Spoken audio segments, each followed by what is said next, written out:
Welcome back to Off the Record. You know, we journalists are supposed to be more candid than candid. I must ask you some tough questions also, Doc. I know you've been quite a genius right through your career. But then there's also the flip side where I know several emails which were doing the rounds at one time. Yes. We all go wrong sometimes as journalists. Perhaps we get our sources, we get our information wrong. Doctors also sometimes, no doctor I'm sure goes into an operation theatre wanting to kill a patient, but there have been patients who've died on the operation table. Yes. There's also, you came in for some amount of criticism for doing that record surgery, hernia surgeries. Yes. Yes. Why, doctor? Yeah, I think it's a very good thing that you brought it up, because there's a lot of this perception mismatch between public and doctors. If you look at the 50 patients that we did in the hernia surgery, every one of them... They were not 100, they were 50? 50, okay, but that was the largest number done at that point of time. In 24 hours? In 24 hours. Was that a Guinness record or something? It was, I mean, there was an early record. Because someone had set a record, there was a precedent. That's why we went for it. So did you go into it with the goal of breaking the record, or it just happened? No, it was multiple things. We were doing camps for hernias and we had large numbers of patients. So it made sense. The actual truth, the economics behind that is, if you want to do a hernia operation free for somebody or low cost, you take a big mesh and use it in 4 slices for 4 people. So the larger numbers, basically it's like making computers. Larger the number, less the cost for people. No, because the criticism came because people use this logic. It's not like giving, shaving people's heads in Tirupati, for instance. It's not like that. So hernia surgery, that's somebody's life that's on the line, somebody's life. So were lives actually in a sense endangered in any sense? Absolutely. See, indeed. All the patients are fine. See, actually, in order to set the record straight, it's a good opportunity. We actually videographed every minute of that 24 hours. And actually, I finished it, to be honest, in 13 hours. And in between, we had a dire emergency was brought in, and we had time to factor in to do the emergency, save the life of that lady who still remains indebted to us, and then continue on with our work. So not only did we not harm these 50 patients in any way, we actually helped other people also who came in for emergencies. Every one of these patients were videographed. They were followed up, and it was not just a casual thing. And incidentally, since we had so many patients at that point of time, and since somebody else had done a lesser number, and there was a pre-existing record in place, it's not as if it is something totally new. I said, well, maybe we had a chance to do even more. Why were people baying for your blood? Was it the competition that was baying for your blood? Yeah, unfortunately, I believe honestly that the worst enemies of the medical fraternity are not without. They are within. There were a whole lot of emails also doing the rounds. People sending out emails about Lifeline. Yeah.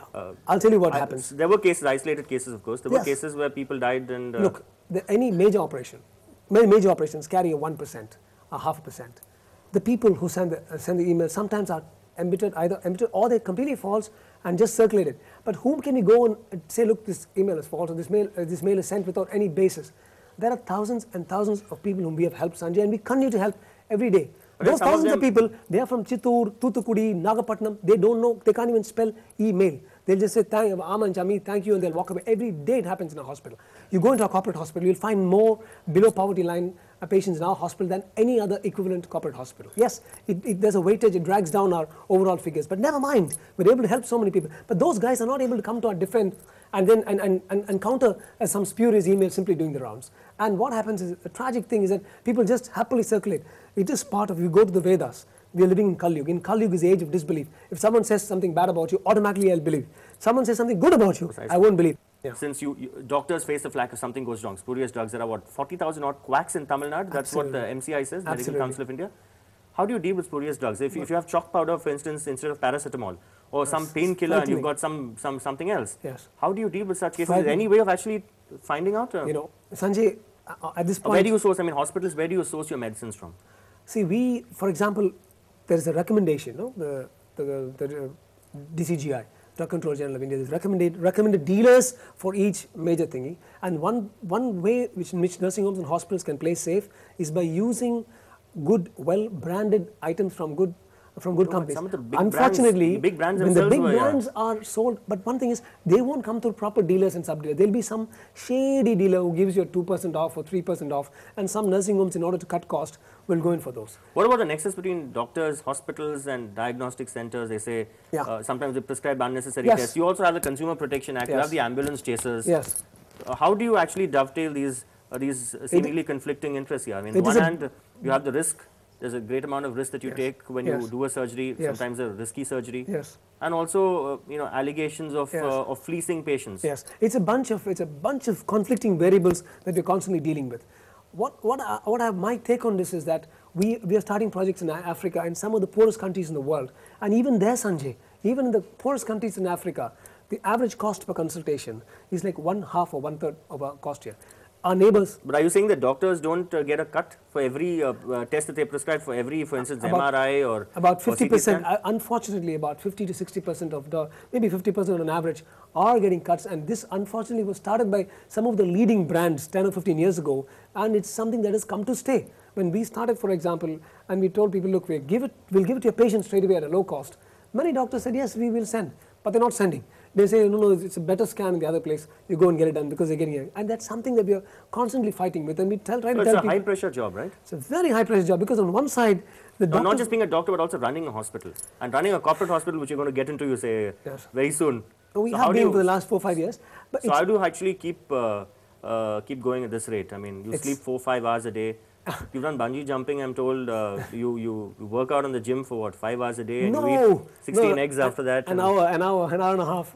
Okay. Now, I have a very, very supportive partner. My wife is we're more like, because we kind of grew up together. No, I know the whole love story because your brother-in-law, both of them, in fact, brothers-in-law are good friends of mine, Dr. Rangarajan and Prabhu. But that shows, I mean, the way you're working out those rippling biceps. Okay, let me. I said I can play the guitar better than you. Let me see. Do you want to come arm wrestling? Yeah, give it a shot. Why not? Actually, I would have tried this in school, but then I said, you're depressingly junior to me. I would have easily beaten you in school, but I was 16 when you were 3. So. Okay. No, not really. No, that's not the equation. Okay, my goodness. Okay, there we go. Cheer for Ndtv. Ndtv versus Lifeline. These doctors all you don't mind, tie up also. Let's go. Okay, go. Hey, actually, it's pretty good, huh?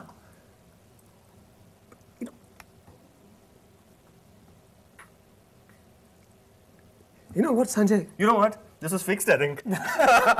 You have arm wrestling matches also bouts being fixed. This is about age of disbelief. People see anything and say, they must have fixed. Absolutely. People think everything is fixed.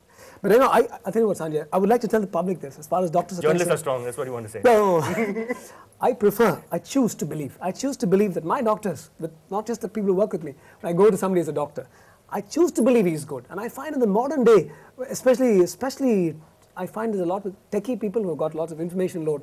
You start talking to them, they look at you with a smile, thinking, this guy trying to get something out of me. I generally am uncomfortable with those people and I say, look, go elsewhere and seek a different opinion. My mantra in this modern world is, I choose to believe. I choose to believe. I'm really telling you, we were discussing, just having a nice shapely pair of biceps is not the same as winning at arm wrestling. So I think I'm going to grant that to you. Great. But this wasn't fixed, right? No, it wasn't fixed. Okay, it wasn't fixed. All right. So we return after a short break off the record. We'll talk about the fat boy slim concept, Doc. Yep. And also about whether it's good to actually have a six-pack. Yep. Okay, we'll do that.